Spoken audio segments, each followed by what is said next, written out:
friends, thanks so much for watching our video today. I just wanted to take some time to talk to you about co-parenting during the coronavirus. So many people are struggling so hard with how to do something that's already hard, co-parenting during this really scary, crazy time that we're going through. So I just wanted to give you a few quick tips to help you out. So first off, here in Illinois, we are under a shelter-in-place order. So our governor has asked us all to stay home unless we are working at an essential business or engaged in an essential activity. So lucky for me, my office is considered an essential business, so we are still able to do work and come to the office. And we're only doing that as needed, but we still can do it. And essential activities, those are things like going to the grocery store, going to get medicine, going to the doctor's office, things like that. But one activity that is still considered essential is exchanging your children for parenting time pursuant to a court order. So that is something you are still allowed to do because we did get that question from people. The other question that we're getting a lot is, what should I do if my co-parent isn't taking this seriously? They're not sheltering in place, or they're going places that they don't really need to be going. And that is really tricky because you have a court order that says you have to have your child to the other parent on this day at this time. And there's no exceptions for the coronavirus for obvious reasons. So you want to evaluate that on a case-by-case basis. You know, what is the risk to your child? Obviously, if the co-parent has the coronavirus and has been diagnosed, you shouldn't be sending your child over there. Or if they're in a household with someone who's been diagnosed, you shouldn't be sending your child over there. But, you know, if they're just still doing things they shouldn't be doing, or maybe they're visiting with family members and they shouldn't be, that may not be reason enough to violate the court order. So you want to be really careful about following those orders.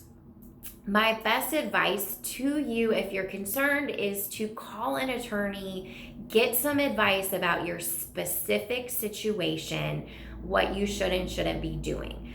If you're a client of our firm, please call me. I would be so happy to talk to you about what's going on with the other parent and what you should and shouldn't do.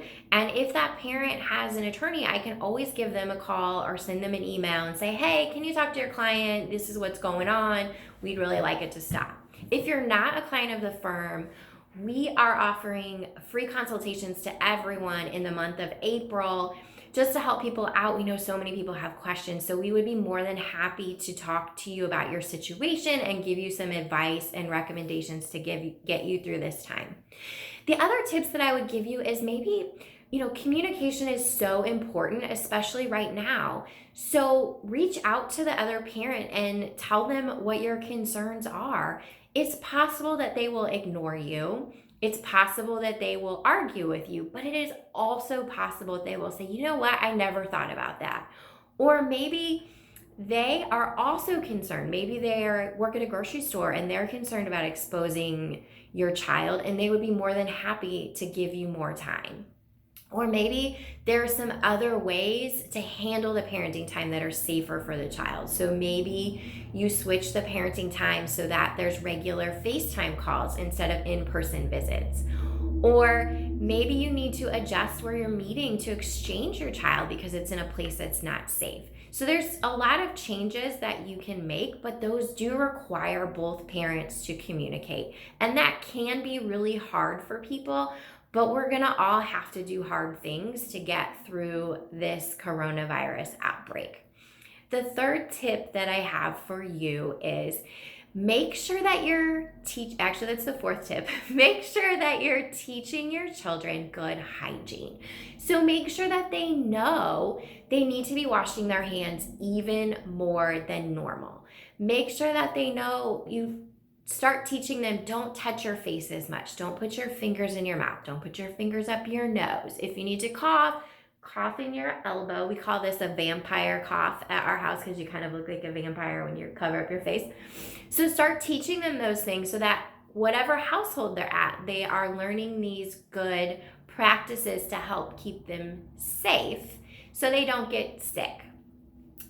And the final thing I'm going to tell you is that you're just going to have to believe that everything's going to be okay.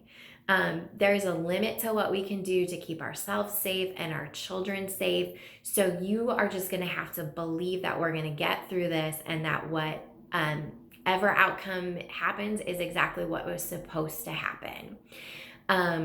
It's going to be a tough time, but we can certainly all get through this together. So just do the best you can with where you're at. And if you need anything at all, we are always here for you. So just give our office a call, 618-855-9033, or you can send me an email, jamie@jamiemitchellawoffice.com. We're going to continue putting out content, so make sure that you're following us on social. We're on Facebook, we're on Instagram, we're on Twitter, we're on LinkedIn, and we also have a YouTube channel. So feel free to check any of those out. And we super appreciate any likes, comments, shares. That helps get the word out to everyone. So thank you so much for your time watching us, and stay tuned for more info.